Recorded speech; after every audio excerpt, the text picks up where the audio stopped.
Selamat datang di Real Petani Indonesia. Nah, pada kali ini saya akan membahas tentang tanaman stres. Nah, jangan hanya andalkan asam amino, ini kunci lengkapnya. Nah, pernahkah kalian melihat tanaman tiba-tiba layu, daunnya kusam atau pertumbuhannya berhenti, padahal pupuk dan airnya cukup? Nah, bisa jadi tanaman kamu sedang stres. Tetapi hati-hati, mengatasi stres tanaman bukan cuma soal memberikan asam amino. Masih ada rahasia lain yang sering dilupakan oleh banyak petani. Ini untuk tanaman-tanaman yang stres. Nah, perlu dicatat, tanaman yang stres itu bukan hanya asam amino. Jadi kalau kasih asam amino, tanaman yang stres langsung pulih. Bukan. Asam amino bukan dia berdiri sendiri. Asam amino memang perlu ya untuk tanaman yang stres. Tetapi dia harus diikuti juga dengan pengikut-pengikutnya. Kalium harus ada di situ. Magnesium harus ada di situ. Ya. Apalagi fosfor harus ada di situ. Kalau tidak ada oknum seperti itu, gimana dia mau pulih? Hanya harapkan asam amino. Seperti itu kan? Nah.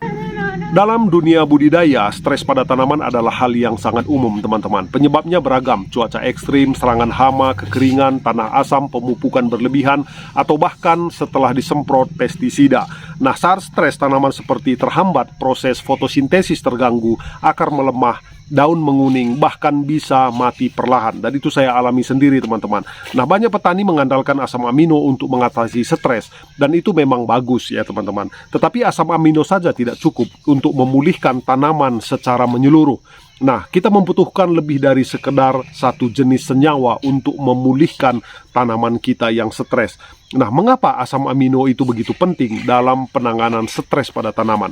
Nah, karena asam amino ini adalah bahan dasar pembentuk protein pada tanaman. Nah, dalam tanaman fungsinya sangat vital, terutama saat stres. Nah, yang pertama membantu mempercepat pembentukan enzim. Nah, yang berikutnya merangsang pembentukan hormon tumbuh dari tanaman ini, teman-teman. Nah, yang berikutnya lagi memperkuat metabolisme tanaman. Yang berikutnya memulihkan jaringan tanaman yang rusak ya. Nah, namun yang perlu diperhatikan, tanaman yang stres juga kehilangan energi, nutrisi makro dan mikro penting lainnya, teman-teman. Maka dari itu kita harus bantu secara menyeluruh ya, bukan hanya satu bagian asam amino saja. Nah, kunci lengkap mengatasi stres pada tanaman. Nah, yang pertama yaitu unsur hara makro. Nah, kita tahu sendiri yaitu nitrogen, fosfat, dan kalium, teman-teman. Nah, nitrogen itu mempercepat pembentukan daun dan klorofil pada tanaman.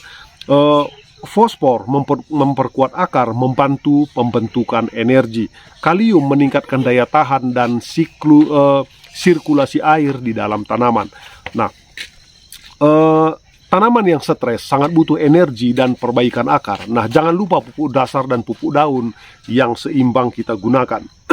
Terus yang kedua, teman-teman, kita harus memperhatikan yang namanya pupuk mikro seperti V, ZN, MN, CU, mangan, dan sebagainya ya. Meskipun dibutuhkan dalam jumlah kecil, unsur mikro adalah kunci aktivasi enzim dan sistem pertahanan tanaman.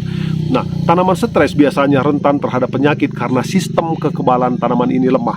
Nah, unsur mikro yang membantu pemulihan kekebalan alami tanaman, teman-teman. Nah, yang ketiga yaitu JPT ya, zat pengatur tumbuh. Nah, seperti hormon perangsang akar atau auksin, nah pembungaan, dan sitoknin ya untuk pertumbuhan sel tanaman, teman-teman. Nah, saat stres, hormon alami tanaman ataupun turun drastis ya. Pemberian JPT membantu membangkitkan pertumbuhan tanaman kembali, teman-teman. Terus yang keempat yaitu humik ya, atau fulvic acid juga. Nah, berfungsi memperbaiki struktur tanah dan meningkatkan penyerapan nutrisi oleh akar. Nah, ini sangat penting saat tanaman stres karena akar tidak menyerap nutrisi secara maksimal. Nah, poin yang kelima yaitu vitamin tanaman seperti B1 dan C ya, membantu mengurangi efek oksidatif ya pada tanaman akibat stres lingkungan. Nah, bayangkan ini seperti ya, antioksidan lah ya, teman-teman ya. Nah, lalu kita harus menggunakan kombinasi ideal. Nah, apa yang bisa dilakukan oleh petani? Nah, kita harus menggunakan pupuk cair lengkap seperti NPK, nah plus mikro, plus asam amino ya, teman-teman. Nah, dan dicampur juga dengan zat JPT ataupun vitamin tanaman. Nah, berikan pupuk hayati atau mikroba baik untuk membantu akar ini, teman-teman, supaya bisa menyerap nutrisi dengan baik. Nah, perhatikan juga kondisi tanah yang sehat dan tidak terlalu asam. Nah, siram atau semprot saat suhu tidak terlalu panas ya, baik itu di saat pagi maupun sore hari ya teman-teman.